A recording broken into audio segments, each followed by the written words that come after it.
The Mystery of the Sleeping Car Express by Freeman Wills Crofts.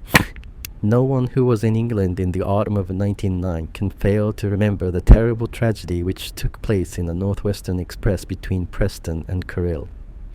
The affair attracted enormous attention at the time, not only because of the arresting nature of the events themselves, but even more for the absolute mystery in which they were shrouded quite lately. A singular chance has revealed to me the true explanation of the terrible drama, and it is at the expressed desire of its chief actor that I now take upon myself to make the facts known, as it is a long time since 1909. I may perhaps be pardoned if I first recall the events which came to light at the time. One Thursday, then early in November of the year in question, at the town 30 p.m., sleeping car train left Houston as usual for Edinburgh, Glasgow in the north. It was generally a heavy train, being popular with the businessmen who liked to complete the day's work in London, sleep while travelling, and arrive at their northern destination with time for a leisurely bath and breakfast before office hours. The night in question was no exception to the rule, and 2 engines hauled behind them 8 large sleeping cars, 2 firsts, 223, and 2 vans, half of which went to Glasgow and the remainder to Edinburgh. It is essential to the understanding of what follows that the composition of the rear portion of the train should be remembered. At the extreme end came the Glasgow van, a long 8-wheeled bogie vehicle with guard Jones in charge. Next to the van was one of the third-class coaches, and immediately in front of it came a first class. Both labeled for the same city, the East coaches were fairly well filled. Particularly the third class in front of the first class came the last of the 4 Glasgow sleepers. The train was a corridor throughout, and the officials could and did pass through it several times during the journey. It is with the first-class coach that we are principally concerned, and it will be understood from the above that it was placed in between the sleeping car in front and the third class behind, the van following immediately behind the third. It had a lavatory at each end and 6 compartments, the last 2 next to the third class being smokers, the next 3 non-smoking, and the first immediately beside the sleeping car. Ladies only. The corridors in both it and the third class coach were on the left-hand side in the direction of travel. That is, the compartments were on the side of the double line. The night was dark as the train drew out of Houston, for there was no moon and the sky was overcast. As was remembered and commented on afterwards, there had been an unusually long spell of dry weather, and though it looked like rain earlier in the evening, none fell till the next day, when about 6:00 in the morning there was a torrential downpour.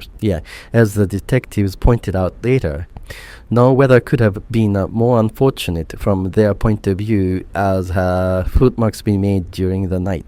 The ground would have been too hard to take good impressions, while even such traces as remained would more than likely have been blurred by the rain. The train ran to time, stopping a Rugby Crew and the Preston after leaving the latter station guard. Jones found he had occasion to go forward to speak to a ticket collector in the Edinburgh portion. He accordingly left his van in the rear and passed along the corridor of the third-class carriage. Adjoining at the end of this corridor, beside the vestibule joining it to the first class, were a lady and gentleman, evidently a husband and wife. The lady, endeavouring to soothe the cries of a baby she was carrying, guard Jones addressed some civil remark to the man, who explained that their child had been taken ill and they had brought it out of their compartment, as it was disturbing the other passengers, with an expression of sympathy. Jones unlocked the 2 doors across the corridor at the vestibule between the carriages, and passing on into the first class coach reclosed them behind him. They were fitted with spring locks, which became faster on the door, shutting. The corridor of the first-class coach was empty, and as Jones walked down it, he observed that the blinds of all the compartments were lowered, with one exception. that of the ladies. Only in this compartment, which contained 3 ladies, the light was fully on, and the guard noticed that 2 of the 3 were reading. Continuing his journey, Jones found that the 2 doors at the vestibule between the first-class coach and the sleeper were also locked, and opened them and passed through, shutting them behind him at the sleeping car attendant's box. Just inside the last of these doors, 2 car attendants were talking together. One was actually inside the box, the other standing in the corridor. The latter moved aside to let the guard pass, taking up his former position as, after exchanging a few words, Jones moved on his business. With the ticket collector finished guard, Jones returned to his van. On this journey, he found the same conditions obtaining as on the previous. The 2 attendants were at the rear end of the sleeping car, the lady and gentleman with the baby in the front end of the third-class coach. The first-class corridor deserted, and both the doors at each end of the latter coach locked. These details, casually remarked at the time, became afterwards of the utmost importance, adding as they did to the mystery in which the tragedy was enveloped. About an hour before the train was due at Karile, while it was passing through the wild moorland country of the Westland Highlands, the brakes were applied at first gently, and then with considerable power. Guard Jones, who was examining parcel away bills in the rear end of his van, supposed it to be a signal check, but as such was unusual at this place. He left his work and, walking down the van, lowered the window at the left-hand side and looked out along the train. The line happened to be in a cutting in the railway bank for some distance ahead. Usarisa was dimly illuminated by the light from the corridors of the first and third-class coaches immediately in front of his van. As I have said, the night was dark, and except for this bit of bank, Jones could see nothing ahead. The railway curved away to the right, so thinking he might see better from the other side, he crossed the van and looked out of the opposite window next to the upline. There were no signal lights in view, nor anything to suggest the cause of the slack. But as he ran his eye along the train, he saw that something was amiss in the first-class coach from the window at its rear end. Figures were leaning, gesticulating wildly as if to attract attention to some grave and pressing danger. The guard at once ran through the third-class coach to this coach, and there he found a strange and puzzling state of affairs. The corridor was still empty, but the center blind of the rear compartment, that is the first, reached by the guard, had been raised through the glass. Jones could see that the compartment contained 4 men. 2 were leaning out of the window on the opposite side, and the 2 were fumbling at the latch of the corridor door as if trying to open it.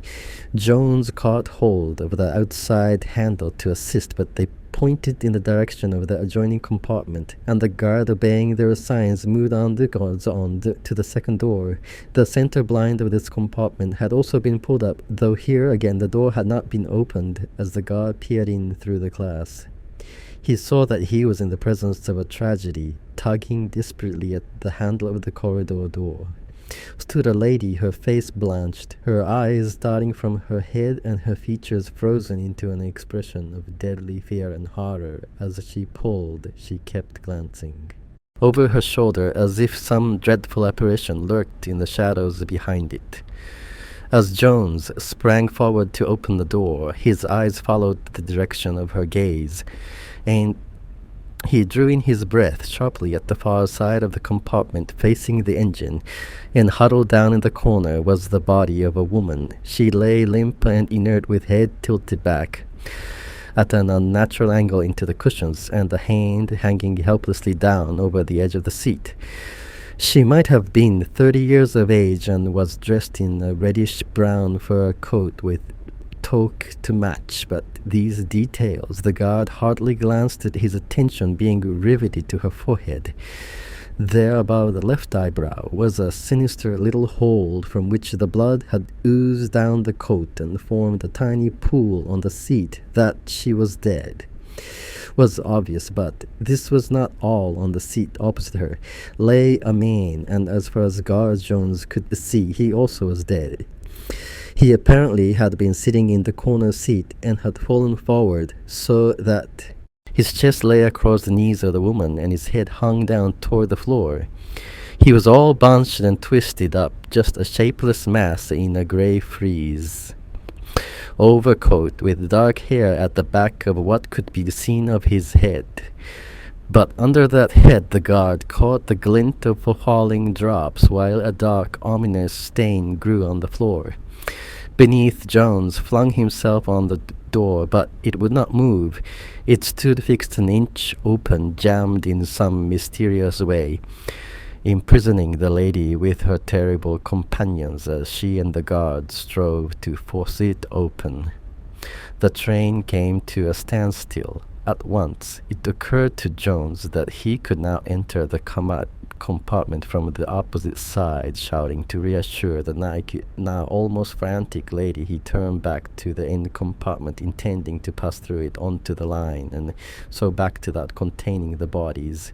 But here he was again, baffled, for the two men had not succeeded in sliding back their door. He seized the handle to help them, and then he noticed their companions had opened the opposite door and were climbing out onto the permanent way. It flashed through his mind that an up train passed about this time, and fearing an accident, he ran down the corridor to the sleeping car, where he felt sure he would find a door that would open, that at the near end was free, and he leaped out onto the track. As he passed, he shouted to one of the attendants to follow him, and to the others to remain where he was and let no one pass. Then he joined the men who had already alighted, warned them about the up train, and the four opened the outside door of the compartment in which the tragedy had taken place. Their first concern was to get the injured lady out, and here a difficult and ghastly task awaited them. The door was blocked by the bodies, and its narrowness prevented more than one man from working. Sending the car attendant to search the train for Dr. Jones clambered up, and after warning the lady not to look at what he was doing, he raised the man's body and propped it back in the corner seat. The face was a strong one, with clean-shaven but rather coarse features, a large nose and a heavy jaw in the neck. Just below the right ear was a bullet hole, which, owing to the position of the head, had bled freely. As far as the guard could see, the man was dead. Not without a certain shrinking, Jones raised the feet, first of the man and then of the woman, placed them on the seats, thus leaving the floor clear, except for its dark, creeping pool. Then, placing his handkerchief over the dead woman's face, he rolled back the end of the carpet to hide its sinister stain.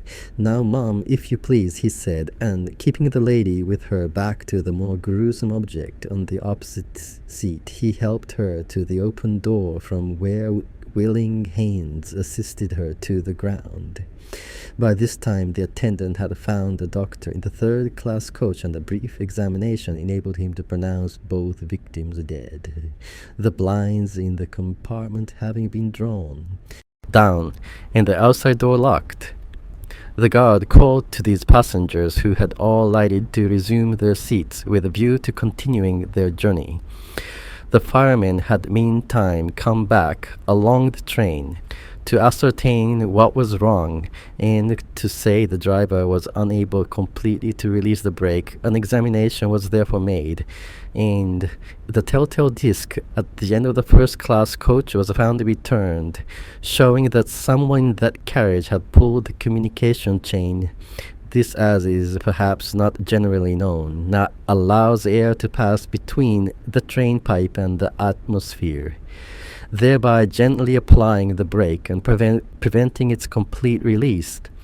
Further investigation showed that the slack of the chain was hanging in the end, smoking compartment, indicating that the alarm must have been operated by one of the four men who traveled there. The disc was then turned back to normal. The passengers were seated, and the train started after a delay of about 15 minutes before reaching Carrillo Gard. Jones took the name and address of everyone traveling in the first and third class coaches together with the numbers of the tickets. These coaches, as well as the van, were thoroughly searched, and it was established beyond any doubt that no one was concealed under the seats, in the lavatories, behind luggage, or in fact anywhere about them, one of the sleeping car attendants having been in the corridor in the rear of the last sleeper from the Preston stop to the completion of this search, and being positive no one except the guard had passed. During that time it was not considered necessary to take the names of the passengers in the sleeping cars, but the numbers of their tickets were noted on arrival at Carril. The matter was put into the hands of the police, the first class. Carriage was shunted off, the doors being locked and sealed, and the passengers who had travelled in it were detained to make their statements. Then began a most careful and searching investigation, as a result of which several additional facts became known. The first step taken by the authorities was to make an examination of the country surrounding the point at which the train had stopped, in the hope of finding traces of some stranger on the line. The tentative theory was that a murder had been committed, and that the murderer had escaped from the train when it struck across the country, and gaining some road had made good his escape accordingly. As soon as it was light, a special train brought a force of detectives to the place, and the railway, as well as a tract of ground on each side of it, was subjected to a prolonged and exhaustive search, but no traces were found. Nothing that a stranger might have dropped was picked up. No footsteps were seen. No marks discovered, as has already been stated. The weather was against the searchers. The drought of the previous days had left the ground hard and unyielding, so that clear impressions were scarcely to be expected, while even such as might have been made were not likely to remain after the downpour of the early morning. Baffled at this point, the detectives turned their attention to the stations in the vicinity. There were only two within walking distance of the point of the tragedy, and that neither had any stranger been seen further. No trains had stopped at either of these stations. Indeed, not a single train, either passenger or goods, had stopped anywhere in the neighborhood, since the sleeping car express went through. If the murderer had left the express, it was therefore out of the question that he could have escaped by rail. The investigators then turned their attention to the country roads and adjoining towns, trying to find a trail, if there was a trail, while it was hot. But here again no luck attended their efforts. If there were a murderer, and if he had left the train when he stopped, he had vanished into thin air. No traces of him could anywhere be discovered, nor were there researches in other directions much more fruitful. The dead couple were identified as a Mr. and Mrs. Horatio Helen of Gordon Villa, Broad Road, Halifax. Mr. Helen was the junior partner of a large firm of Yorkshire iron founders, a man of 5 and 3. He moved in good society and had some claim to wealth. He was of kindly, though somewhat passionate disposition, and so far as could be learned, had not an enemy in the world. His firm was able to show that he had business appointments in London on the Thursday and in Carril on the Friday, so that his travelling by the train in question was quite in accordance with his known plans. His wife was the daughter of a neighbouring merchant. A pretty girl was some less than 20. They had been married only a little over a month, and had in fact only a week earlier returned from their honeymoon. Whether Mrs. Helen had any definite reason for accompanying her husband on the fatal journey could not be ascertained. She also, so far as was known, had no enemy, nor could any motive for the tragedy be suggested. The extraction of the bullets proved that the same weapon had been used in each case, a revolver of a small bore and a modern design 8-aught. But as many thousands of similar revolvers existed, this discovery led to nothing in Blair Boo. The lady who had travelled with the Thelans stated she had joined the train at Euston and occupied one of the seats next to the corridor a couple of minutes before starting. The deceased had arrived, and they sat in the two opposite corners. No other passengers had entered the compartment during the journey, nor had any of the three left it, in fact, except for the single visit of the ticket collector shortly after leaving Houston. The door into the corridor had not even been opened. Mr. Shelley was very attentive to his young wife, and they had conversed for some time after starting. Then, after consulting Miss Blair Booth, he had pulled down the blinds and shaded the light, and they had settled down for the night. Miss Blair Booth had slept at intervals, but each time she wakened, she had looked around the compartment, and everything was as before. Then she was suddenly aroused from a doze by a loud explosion close by. She sprang up, and as she did so, a flash came from somewhere near her knee, and a second explosion sounded. Startled and trembling, she pulled the shade off the lamp, and then she noticed a little cloud of smoke just inside the corridor door, which had been opened about an inch, and smelled the characteristic odor of burnt powder swinging around. She was in time to see Mr. Lell in dropping heavily forward across his wife's knees, and then she observed the mark on the latter's forehead and realized that they had both been shot. Terrified, she raised the blind of the corridor door, which covered the handle, and tried to get out to call assistance, but she couldn't move the door, and her horror was not diminished when she found herself locked in with what she rightly believed were two dead bodies. In despair, she pulled the communication chain, but the train did not appear to stop, and she continued struggling with the door. After what seemed to her hours, the guard appeared, and she was eventually released in answer to a question. She further stated that when her blind went up, the corridor was empty, and she saw no one till the guard came. The four men in the end compartment were members of one party traveling from London to Glasgow for some time. After leaving, they had played cards about midnight. They too had pulled down their blinds, shaded their lamp, and composed themselves to sleep. In this case also, no person other than the ticket collector had entered the compartment during the journey. But after leaving Preston, the door had been opened, aroused by the stop. One of the gentlemen had eaten some fruit, and having thereby soiled his fingers, he washed them in the lavatory. The door then opened as usual. This man saw no one in the corridor, nor did he notice anything out of the common. Some time after this, all four were startled by the sound of two shots. At first they thought they were fog signals. Then, realizing they were too far from the engine to hear such, they, like Miss Blair Booth, unshaded their lamp, raised the blind over their corridor door, and endeavored to leave the compartment like her. They found themselves unable to open their door, and like her also they saw that there was no one in the corridor. Believing something serious had happened, they pulled the communication chain at the same time, lowering the outside window and waving from it in the hope of attracting attention. The chain came down easily as if slack, and this explained the apparent contradiction between Miss Blair Booth's statement that she had pulled it and the fact that the slack was found hanging in the end compartment.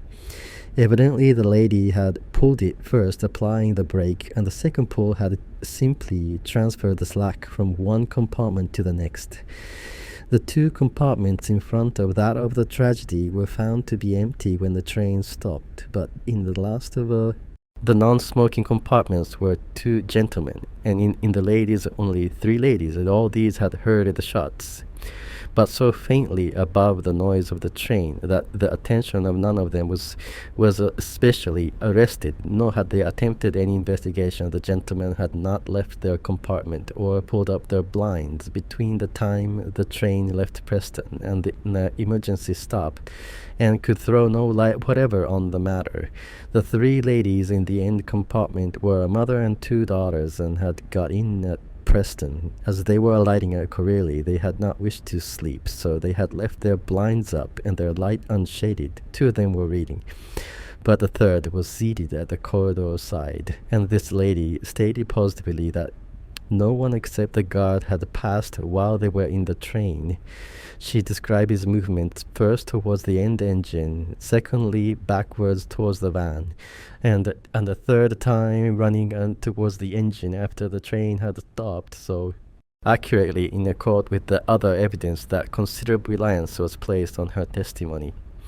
The stoppage and the guard's haste had aroused her interest, and all three ladies had immediately come out into the corridor and had remained there till the train proceeded, and all three were satisfied that no one else had passed during that time, and the examination of the doors, which had jammed so mysteriously, revealed the fact that a small wooden wedge, evidently designed for the purpose, had been driven in between the floor and the bottom of the framing of the door, holding the latter rigid. It was evident, therefore, that the crime was premeditated, and the details had been carefully worked out beforehand.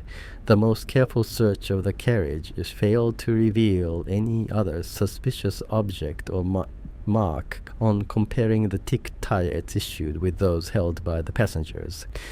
A discrepancy was discovered. All were accounted for except one. A first single for Glasgow had been issued at Houston for the train in question, which had not been collected. The purchaser had therefore either not travelled at all or had got you at some intermediate station. In either case, no demand for a refund had been made. The collector, who had checked the ticket after the train left London, believed. Though he could not speak positively, the two men had then occupied the non-smoking compartment next to that in which the tragedy had occurred, one of whom held a Glasgow ticket and the other a ticket for an intermediate station. He could not recollect which station, nor could he describe either of the men, and if indeed they were there at all. But the ticket collector's recollection was not at fault, for the police succeeded in tracing one of these passengers at Dr. Hill, who got out at Crewe. He was able partially, at all events, to count for the missing Glasgow ticket. It appeared that when he joined the train at Houston, a man of about 5'3" was already in the compartment.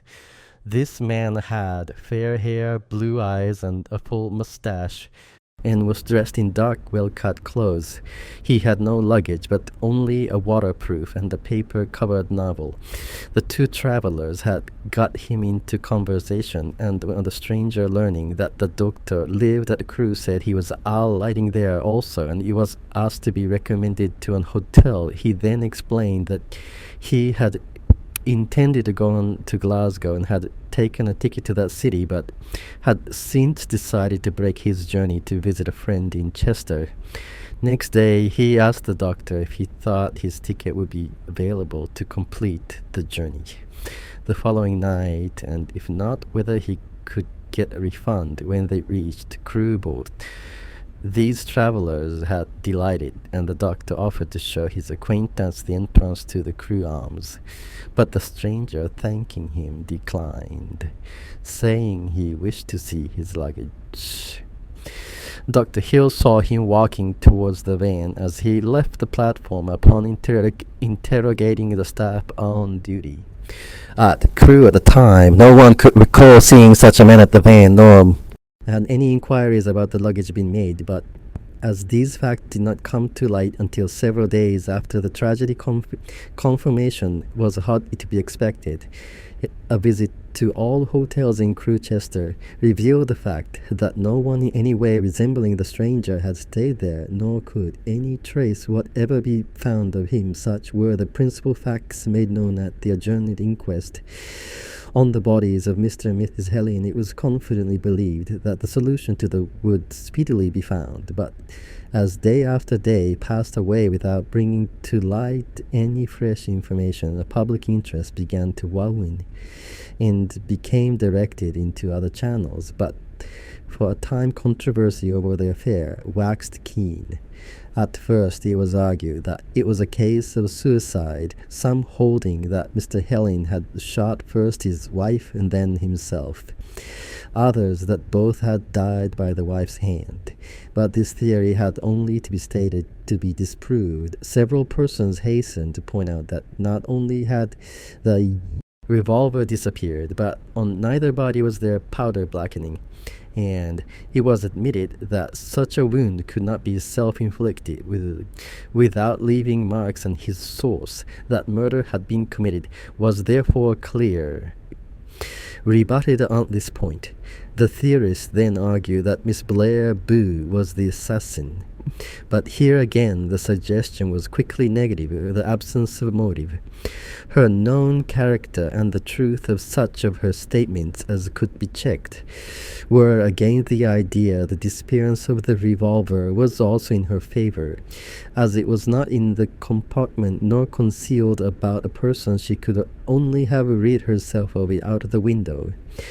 But the position of the bodies prevented access to the window, and as her clothes were free from any stain of blood, it was impossible to believe she had moved these grim relics even had she been physically able. But the point that finally demonstrated her innocence was the wedging of the corridor door. It was obvious she could not have wedged the door on the outside and then passed through it. The belief was universal that whoever wedged the door fired the shots. The fact that the former was wedged an inch open strengthened that view, as the motive was clearly to leave a slot through which to shoot. Lastly, the medical evidence showed that if the felon was sitting where Miss Blair Booth stated, and the shots were fired from where she said, the bullets would have entered the bodies from the direction they were actually found to have done. But Miss Blair Booth's detractors were loath to recede from the position they had taken up. They stated that of the objections to the theory, only one, the wedging of the doors, was overwhelming, and they advanced an ingenious theory to meet it. They suggested that before reaching Preston, Miss Blair Booth had left the compartment, closing the door after her, that she had then wedged it, and that on stopping at the station she had passed out through some other compartment, re-entering the road through the outside door. In answer to this, it was pointed out that the gentleman who had eaten the fruit had opened his door after the person stopped, and if Miss Blair Booth was then shut into her compartment, she could not have wedged the other door. That two people should be concerned in the wedging was unthinkable. It was therefore clear that Miss Blair Booth was innocent, and that some other person had wedged both doors in order to prevent his operations in the corridor being interfered with by those who would hear the shots. It was recognized that similar arguments applied to the four men in the end compartment. The wedging of the doors clear them also defeated on these points. The theorists retired from the field. No further suggestions were put forward by the public or the daily press. Even to those behind the scenes, the case seemed to become more and more difficult. The longer it was pondered, each person known to have been present came in turn under the microscopic eye of New Scotland Yard. But each in turn had to be eliminated from suspicion till it almost seemed proved that no murder could have been committed at all. The prevailing mystification was well summed up by the chief at the yard in conversation with the inspector in charge of the case. "Troublesome business," certainly said the great man, "and I admitted your conclusion seems sound. But let us go over it again. There must be a flaw somewhere." "There must, sir. But I've gone over it till I'm stupid, and every time I get the same result. We'll try once more. We begin then with a murder in a railway carriage. We're sure it was a murder, of course.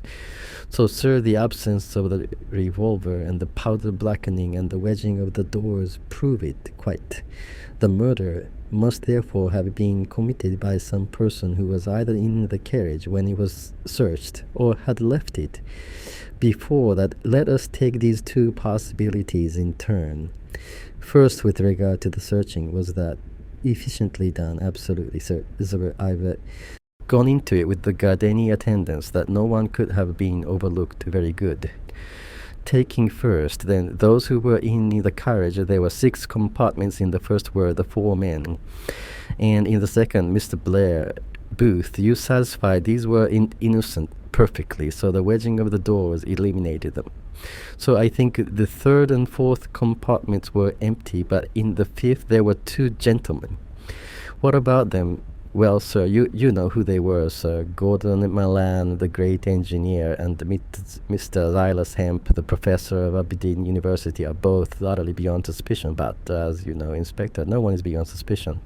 In the case of this kind, I admit it, sir, and therefore I made careful inquiries about them. But I only confirmed my opinion from inquiries I've also made.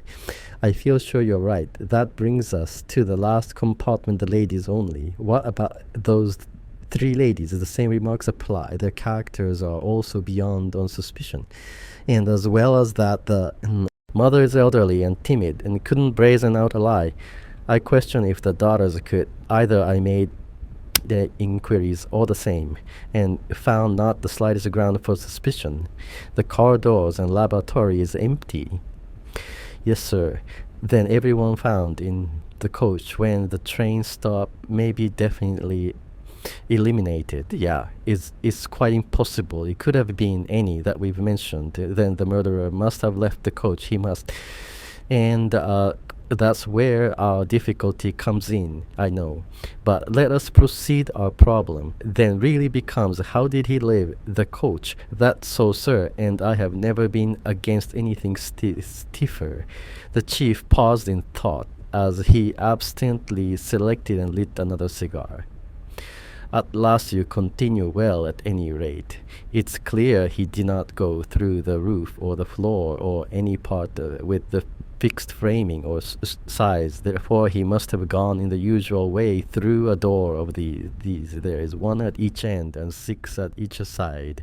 He therefore went through one of these 14 doors. You, a great inspector, certainly, sir, very good. Take the ends first. The vestibule doors were locked. Yes, both ends of the coach, but I don't count that much. An ordinary carriage key opened them, and the murderer could have had one quiet now go over again. Our reason for thinking he did not escape to the sleeper before the train stopped.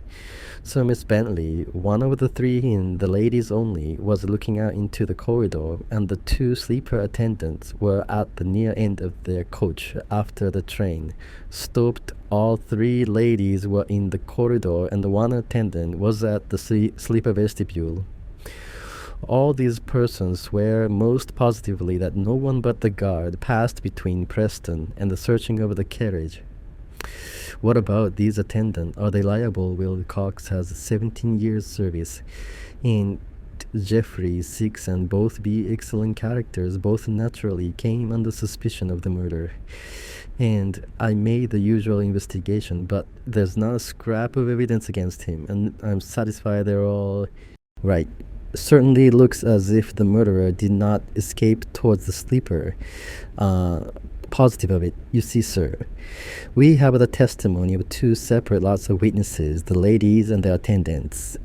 It's out of the question that these parties would agree to deceive the police. Conceivably, one or other might not both. Yes, that seems sound. What then about the other end? The 3rd class and that end, replied the inspector and Mr. and Mrs. Smith with their sick child. They were in the corridor close by the vestibule door. No one could have passed without their knowledge. I had the child examined, and its illness was genuine. The parents have quieter persons of exemplary character, and again quite beyond suspicion. However, I was not satisfied with that, and I examined every person that traveled in the 3rd class coach, and established 2 things. First, that no one was in it at the time it was searched who had not traveled in it from Preston, and secondly, that no one except the Smiths had left any of the compartments during the run between Preston and the emergency stop. That proves beyond question that no one left the 1st class coach for the 3rd after the tragedy. What about the guard himself? The guard's also a man of good character, but he's out of it because he was seen by several passengers, as well as a Smith running through the 3rd class after the brakes were applied. It is clear then that the murderer must have got out through one of the 12 side doors. Take those on the compartment side. First, the 1st, 2nd, 5th, and 6th compartments were occupied. Therefore he could not have passed through them. That leaves the third and fourth doors. Could he have left by either of these? The inspector shook. He said, "No, sir." He answered, "That is equally out of the question. You'll recollect that two of the four men in the end compartment were looking out along the train for a few seconds after the murder. Until the stop, it wouldn't have been possible to open the door and climb out under the footboard without being seen by them guard. Jones also looked out at that side of the van and saw no one. After the stop, these same two men as well as others were on the ground and agreed that none of the doors were opened at any time." H. mused the chief. "That also seems conclusive, and it brings us definitively to the doors on the corridor side. As the guard arrived on the scene comparatively early, the murderer must have got out while the train was running. At a fair speed, he must therefore have been clinging on to the outside of the coach, while the guard was in the corridor working at the sliding doors when the train stopped. All attention was concentrated on the opposite or compartment side, and he could easily have dropped down and made off. What do you think of that theory, Inspector?" We went into that pretty thoroughly, sir. It was first objected that the blinds of the first and second compartments were raised too soon to give him time to get out without being seen, but I found this was not valid. At least 15 seconds must have elapsed before Miss Blair Booth and the men in the end compartment raised their blinds, and that would easily have allowed him to lower the window, open the door, pass out, raise the window, shut the door, and crouch down on the footboard out of sight. I estimate also that nearly 30 seconds had passed before Guard Jones looked out of the window at that side.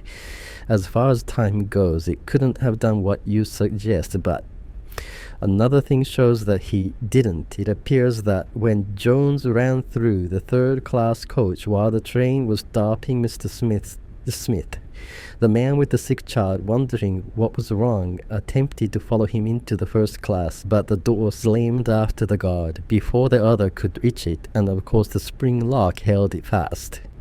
Mr. Smith therefore lowered the end corridor window and looked out ahead, and he states positively no one was on the footboard of the first class. To see how far Mr. Smith could be sure of this.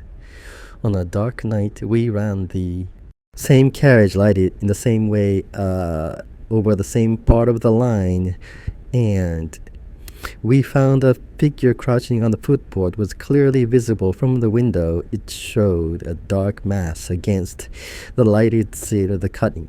When we remember that Mr. Smith was especially looking out for something abnormal, I think we may accept his evidence. You are right, it is convincing, and of course it is supported by the guard's own testimony. He also saw no one when he looked out of his van.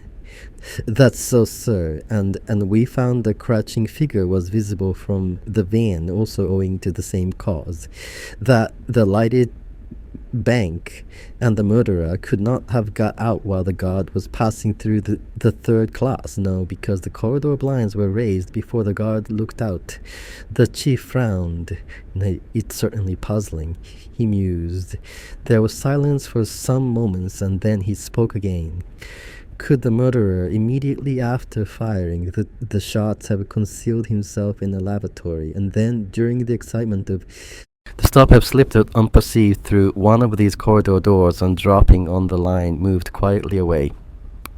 And no, sir, we went into that also. If he'd hidden in the lavatory, he couldn't have got out again if he'd gone towards the third class. The Smiths would have seen him, and the first class corridor was under observation during the entire time from the arrival of the guard till the search. We've proved the ladies entered the corridor immediately. The guard pasted their compartment, and two of the four men in the end smoker were watching out through their door till considerably after the ladies had come out. Again silence reigned, while the chief SM smoked thoughtfully. The coroner had some theory. "You say," he said, at last. "Yes, sir. He suggested the murderer might have immediately after firing got up by one of the doors on the corridor side, probably the end one, and from there climbed on the outside of the coach to some place from which he could not be seen from a window, dropping to the ground.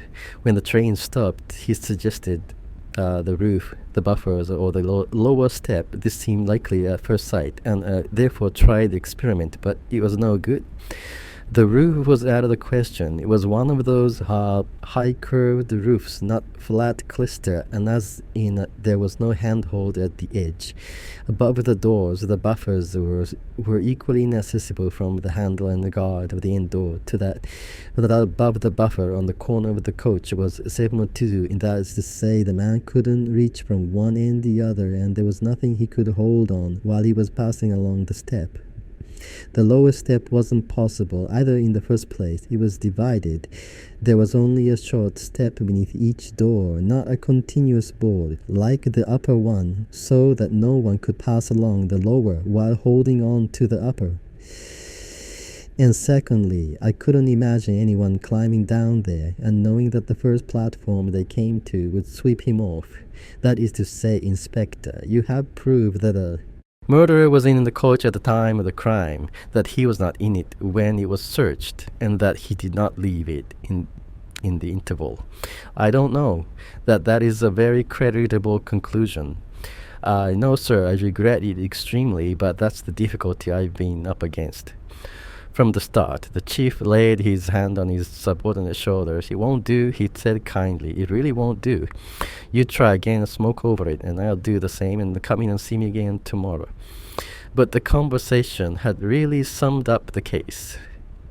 Just lie, my lady. Nicotine brought no inspiration, and as time passed, without bringing to light any further facts, interest gradually waned till at last the affair took its place among the long list of unexplained crimes in the annals of New Scotland Yard. And now I come to the singular coincidence referred to earlier, whereby an OBSC medical practitioner came to learn the solution of this extraordinary mystery. With the case itself, I had no connection. The details just given being taken from the official reports made at the time, to which I was allowed access. In return for the information I brought, the affair happened in this way. One evening, just 4 weeks ago, as I lit my pipe, after a long and tiring day, I received an urgent summons to the principal inn of the little village near where I practiced. Motorcyclist had collided with a car at the crossroads and been picked up terribly injured. I saw almost at a glance that nothing could be done for him. In fact, his life was a matter of a few hours. He asked coolly how it was with him, and in accordance with my custom in such cases, I told him, inquiring was there anyone he would like sent for. He looked me straight in the eyes and replied, Doctor, I want to make a statement. If I tell it, you keep it to yourself while I live, and then inform the proper authorities and the public. Why, yes, I answered, but shall I not send for some of your friends or clergymen? No, I have no friends, and I have no use for parsons. You look, a white man, I'd rather tell you. I bowed and fixed him up as comfortably as possible. And he began speaking slowly in a voice hardly above a whisper. I shall be brief, for I feel my time is short. You remember some few years ago when Mr. Horatio Llewellyn and his wife were murdered in a train on the northwest and some 50 yachts south of Corrine. I dimly remember the case, the sleeping car express mystery, the papers called it. I asked, that's it, he replied. They never solved the mystery and they never got the murderer. But he's gonna pay. Now I was horrified at the cool, deliberate way he spoke. Then I remembered that he was fighting death to make his confession, and that whatever my feelings, it was my business to hear and record it, while yet there was time. I therefore sat down and said as gently as I could, Whatever you tell me, I shall note carefully and at the proper time. She informed the police. His eyes, which had watched me anxiously, showed relief. Thank you. I shall hurry. My name is Aikaliji. Hubert Black and I live at 24 Westry Gardens, Hovi, until 10 years, and 2 months ago I lived at Bradford. And there I made the acquaintance of what I thought was the best and most wonderful girl on God's earth. Miss Gladys Wentworth. I was poor, but she was well off. I was diffident about approaching her, but she encouraged me till at last I took my courage in both hands and proposed. She agreed to marry me, but made it a condition of our engagement was to be kept secret. For a few days I was so mad about her. I would have agreed to anything she wanted. Oh, I said nothing, though. I could hardly behave like a sane man from joy some time before this latest. I'd come across Lailing, and he'd been friendly and had seemed to like my company one day. We met Gladys, and I introduced him. I didn't know till later that he had followed up the acquaintanceship a week after my acceptance. It was a big dance at Halifax. I was to have met Gladys there, but at the last moment I had to read that my mother was seriously ill, and I had to go on my return. I got a cool little note from Gladys saying she was sorry, but our engagement had been a mistake, and I must consider it at an end.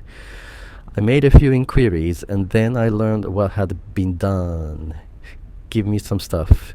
Doctor, I'm going down. I poured out some brandy and held it to his lips. That's better, he said, continuing with gaps and many pauses. Lyle and I found out had been struck by Glades for some time. He knew I was friends with her, and so he'd made up to me. He wanted the introduction, and I was fool enough to give him, as well as the chance of meeting her. He would get with me. Then he met her when he knew I was at my work, and made hay while the sun shone glad. He spotted what he was after, but she didn't know if he was serious. Then I proposed, and she thought she would have me for fear the bigger fish would get off. Llewellyn was wealthy, you understand.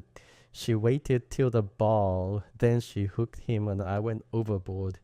Nice, wasn't it? I didn't reply, and the man went on. Well, after that I just went mad. I lost my head and went to a well, and he laughed in my face. I wanted to knock his head off at the butler happened by, so I couldn't go on and finish him. Then I need try to describe the hell I went through. I couldn't anyway, but I was blind mad, and I lived only for revenge, and then I got it. I followed them till I got a chance, and then I killed them. I shot them in that train. I shot her first, and then as he woke and sprang up, I got him too. The man paused. Tell me the details, I asked, and after a time he went on in a weird voice. I worked out a plan to get them on their train and had followed them all through their honeymoon, but I never got a chance till then. This time the circumstances fell out to suit. I was behind him at Houston and heard him booked a house, so I booked to Glasgow. I got into the next compartment. There was a talkative man there, and I tried to make a sort of alibi for myself by letting him think I would get out at Crewe. I did get out, but I got in again and traveled on in the same compartment with the blinds down. No one knew I was there. I waited till we got to the top of shape, for I thought I could get away easier in a thinly populated country. Then when the time came, I fixed the compartment doors with wedges and shot them both. I left the train and I got clear of the railway, crossing the country till I came on a road. I hid during the day and walked at night till after dark. On the second evening I came to Karile. From there I went by rail. Quite openly, I was never suspected. He paused, exhausted, while the dread visitor hovered closer. Tell me, I said just a word. How did you get off the train? He smiled faintly. Some or your stuff, he whispered, and when I had given him a second dose of brandy, he went on feebly with long pauses which I'm not attempting to reproduce. I'd worked the thing out beforehand. I thought if I could get out on the buffers while the train was running and before the alarm was raised, I should be safe, no one looking out of The windows could see me, and when the train stopped, as I knew it soon would, I could drop down and make off. The difficulty was to get from the corridor to the buffers. I did it like this. I had bought about 16-inch of fine brown silk cord and the same length of thin silk rope. When I got out at Crewe, I moved to the corner of the coach and stood close by it by way of getting sheltered to light a cigarette without anyone seeing what I was up to. I slipped the end of the cord through the bracket handle above the doors. Then I strolled to the nearest door, paying out a cord, but holding on to its two ends. I pretended to fumble at the door as if it was stiff to open, but all the time I was passing the cord through the handle guard and knotting the ends together. If you follow me, you realize that this gave me a loop of fine silk connecting the handles at the corner and the door. It was the color of the carriage and was nearly invisible. Then I took my seat again when the time came to do the job. I first wedged the corridor doors. Then I opened the outside window and drew in the end of the cord loop and tied the end of the rope to it. I pulled one side of the cord loop and so got the rope pulled through the corner bracket handle and back again to the window. Its being silk made it run easily and without marking the bracket. Then I put an end of the rope through the handle guard, and after pulling it tight, knotted the ends together. This gave me a loop of rope tightly stretched from the door to the corner. I opened the door and then pulled up the window. I let the door close up against a bit of wood I brought. The wind kept it too, and the wood prevented it from shattering. Then I fired as soon as I saw that both were hit. I got outside. I kicked away the wood and shut the door. Then, with the rope for hand drawl, I stepped along the footboard to the buffers. I cut both the cord and the rope and drew them after me and shoved them in my pocket. This removed all traces. When the train stopped, I slipped down on the ground. The people were getting out at the other side, so I had only to creep along close to the coaches till I got out of their light. Then I climbed up the bank and escaped. The man had evidently made a desperate effort to finish, for as he ceased speaking, his eyes closed, and in a few minutes he fell into a state of coma which shortly preceded his death. After communicating with the police, I set myself to carry out his second injunction, and this statement is the result. If you like that story, consider supporting me as a patron. That way you help me make more stories for you and get access to a patrons only library of stories, lots more hours for you to listen. Music to High. So that was The Mystery of the Sleeping Car Express, published in 1956, written by Freeman, Wills, Crofts, 1979 to 1957. And I'm Tony Walker. I'm only mentioning who I am again because a couple of things have happened. So a number of my videos were pirated and just lumped on somebody else, 2 channels. I actually did it, and I've been trying to get YouTube to take them down, although relatively successfully. But some of them, sometimes the YouTube say, well, what is the copyright issue? And I'm going, it's my performance, love. It's my performance. So anyway, so I'm just mentioning my name again.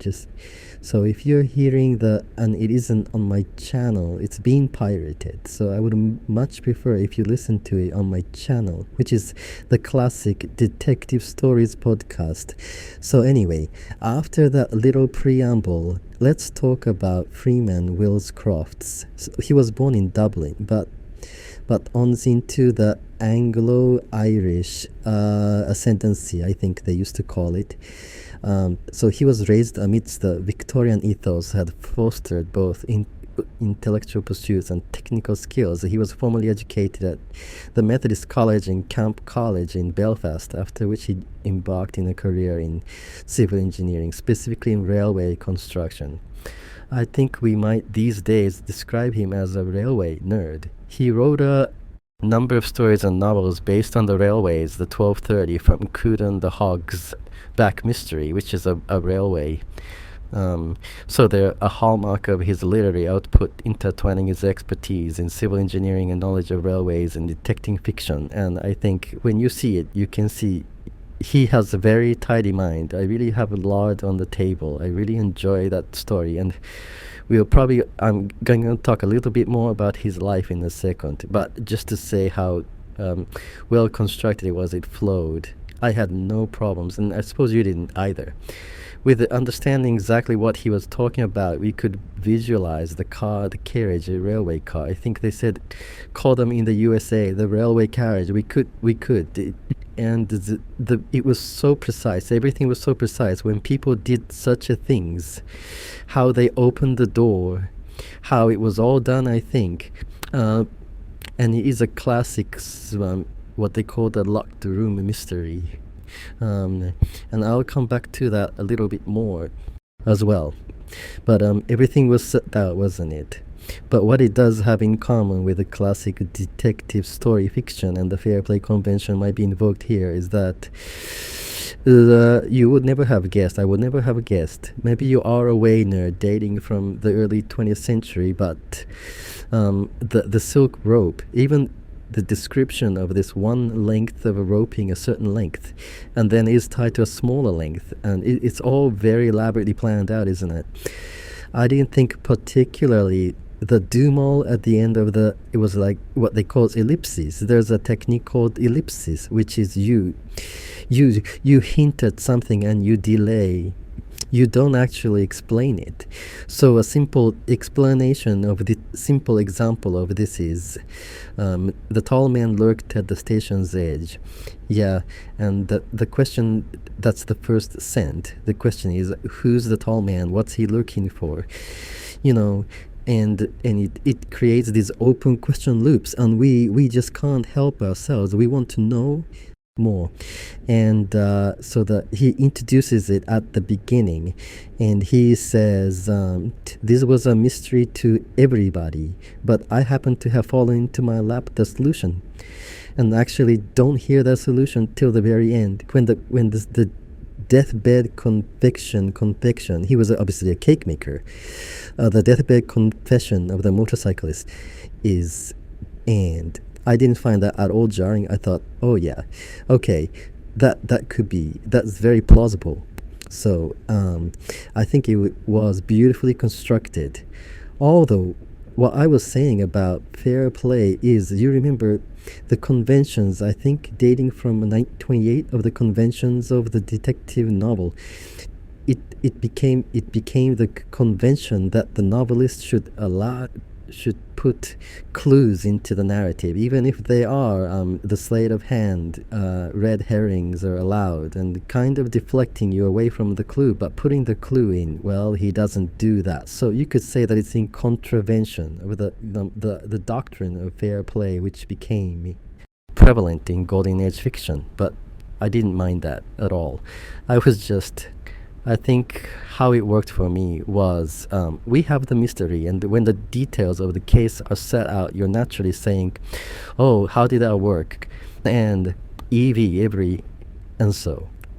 And then he has a recap of that when the chief inspector and the inspector, I think it is, or the superintendent and inspector are discussing the case.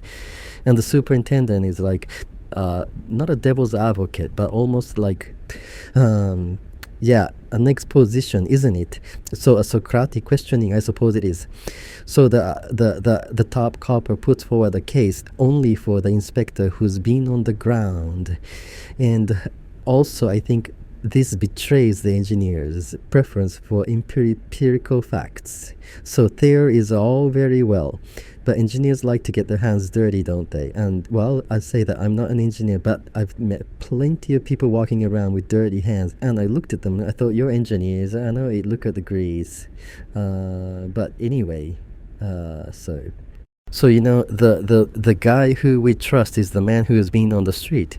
Yeah, I tried that. I did that. I checked that out. Real proper empirical measurements that would appeal to an engineer, and we still couldn't figure it out. And so we have the case set forward, and it's mysterious, and every single aspect of it, when it's looked into, appears to defy explanation. And then we have a recap of that, just in case you haven't got it now, actually. If I was being really critical, I would have said to Freeman, or may I call you Free? May I be free with your name? Freeman, I might say, look, the recap. The reader already got this. You needn't recap it.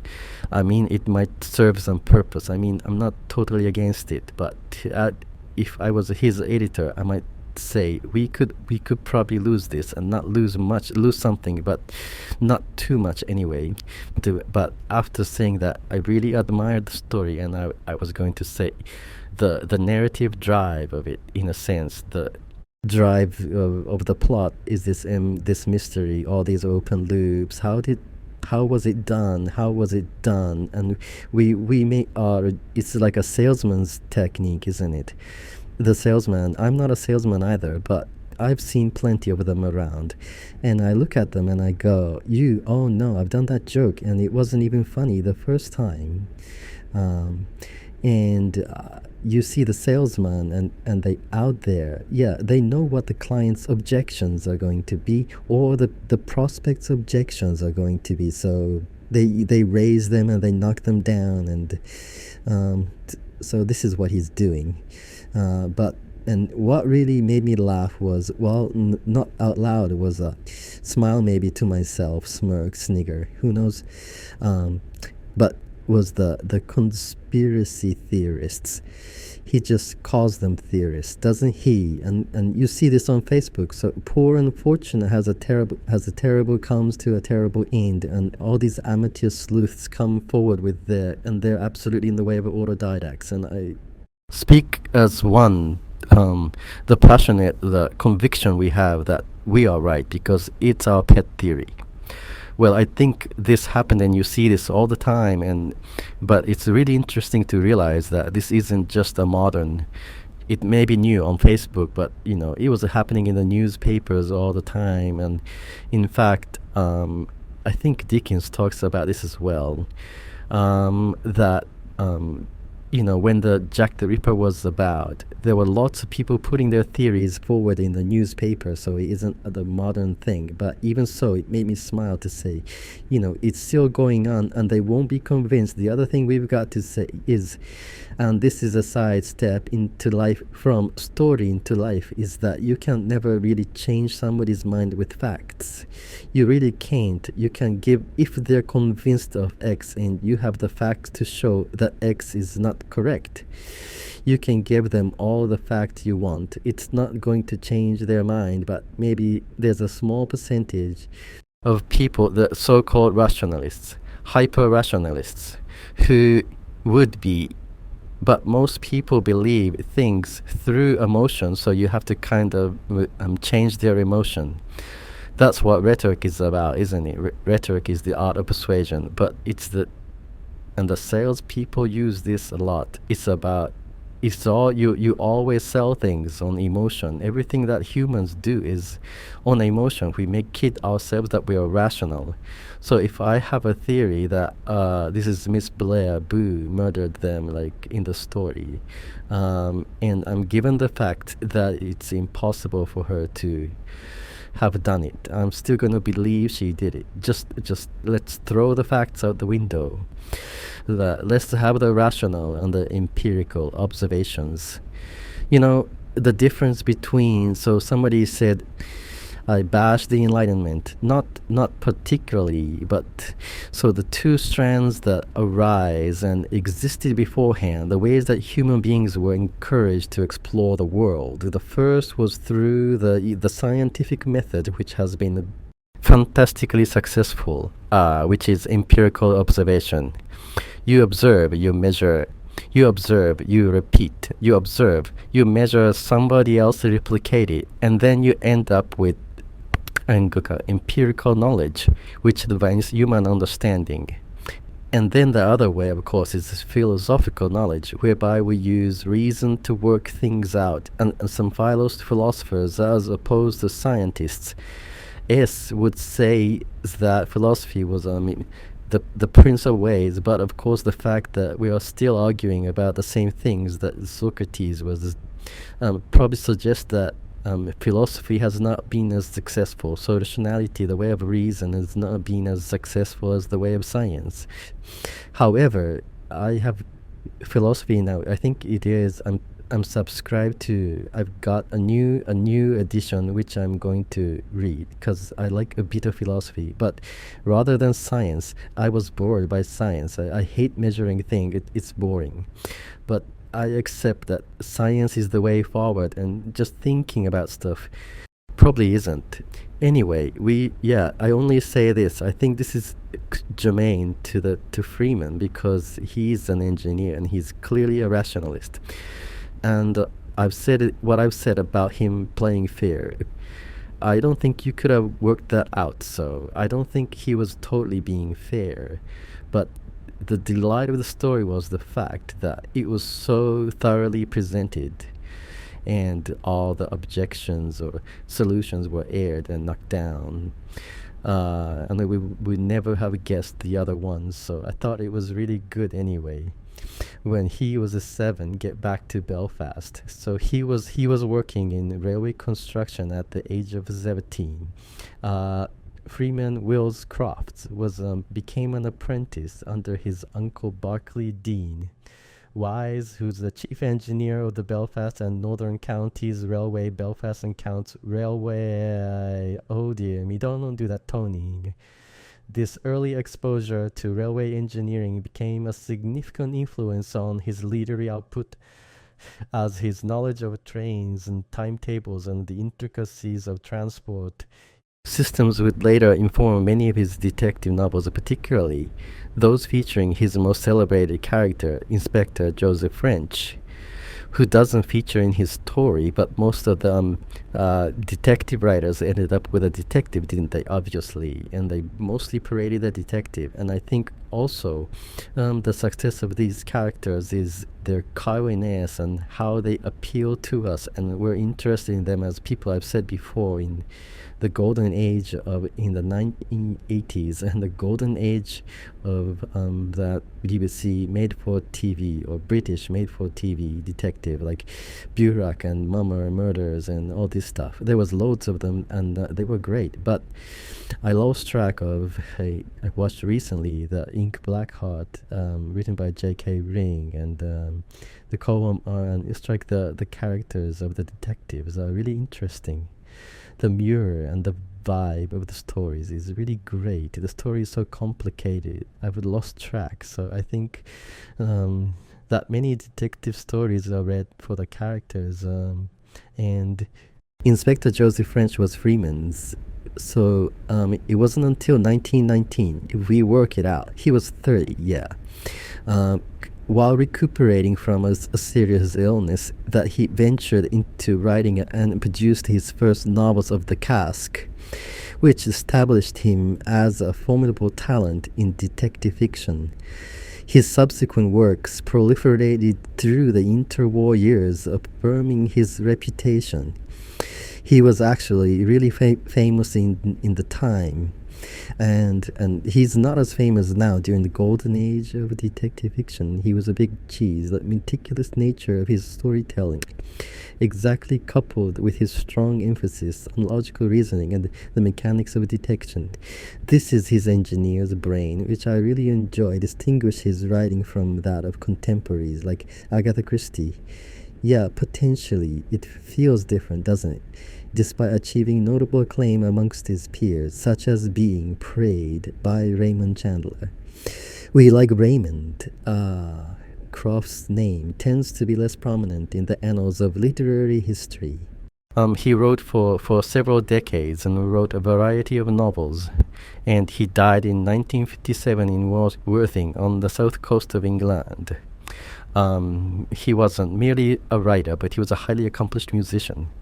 He served as organist and choir master in various churches including Keelown Parish Church and St. Martin's in Blackheath, showcasing a talent that complemented his creative abilities. I don't know what that means really additionally. Croft, he was a member of the Detection Club alongside, of course, Agatha Christie, Dorothy, Elise. He was one of the gang. And then of course his unique focus on the railway. Now if you follow the Ghost channel, you'll know LTC Root was an engineer, and he did the inland waterways, but also very interested in railways. And I did a ghost story of his, the gas side fell disaster, and he strikes me as really similar in lots of ways.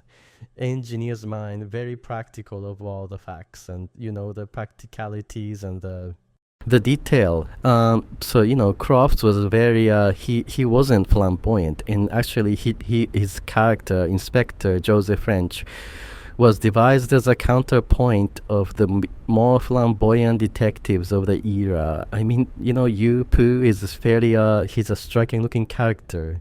Sherlock Holmes, of course, same thing. Miss Marvel, same thing. Me. No, Peter Wimsey, they aren't your ordinary bellows, you. Whereas, I think, Crofts has his Inspector French as being methodical, rational, deeply analytical. He is steadfast logic, observation, and a thorough understanding of the processes surrounding crime. I think that's because he's Protestant. I think that's a very Protestant way of looking at things. You can shoot me down for that. I mean, I remember once upon a time when I was young, the division between Catholic and Protestant was actually not it could end in violence even where I lived in the northwest of England. And it's no big deal now here. It's still in different places, but definitely. My Sheila was married to a man from Derry, Catholic, and she always says that when she was over there and they got dressed up smartly, the Irish family would go, you're looking very Protestant today. So, and of course, I've got to say that my father, he was born in Scotland, but his family were Irish Catholic. So, I'm not, honestly, don't get offended about this, please. No offense is meant to not to anybody or their dog. So there we are. That's him really. So there were 30 novels he wrote about Inspector French. He lacks a flamboyant personality, but he is unwaveringly dedicated to uncovering the truth.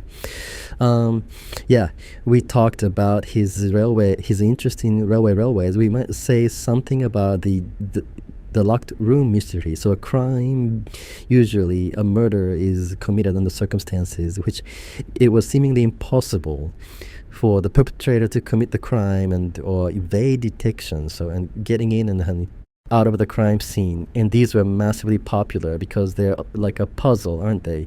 You, as the reader, even though he hasn't been totally fair with you and he hasn't given you everything you need to solve the problem, you as a reader, your little brain's working. Yeah, how could that work? Actually, you can't work it out because you don't have all the details of the silent rope. But I like saying silent. I don't know if you're fans of Tolkien, but you have Thorin Oakenshield. You have we don't use that much. Tolkien has silver in as well. So to say, something is made of a material. It's golden. It's steel. It's oak. It's woolen. You used to put on the end. I wish we still did. Leon as well, made of leather. So these are really arcade now, but I'm going to bring it back in my speech, my daily speech. So, The Locked Room first full novel was The Woman in White, 1860, and then we have The Murders in the Room. Mo, which we've done on the channel 1841, is earlier than Wilkie Collins, of course. I'm not going to spoil it for you, but it's because you be like, I give you the spoiler and I don't read it, I'll tell you who did it.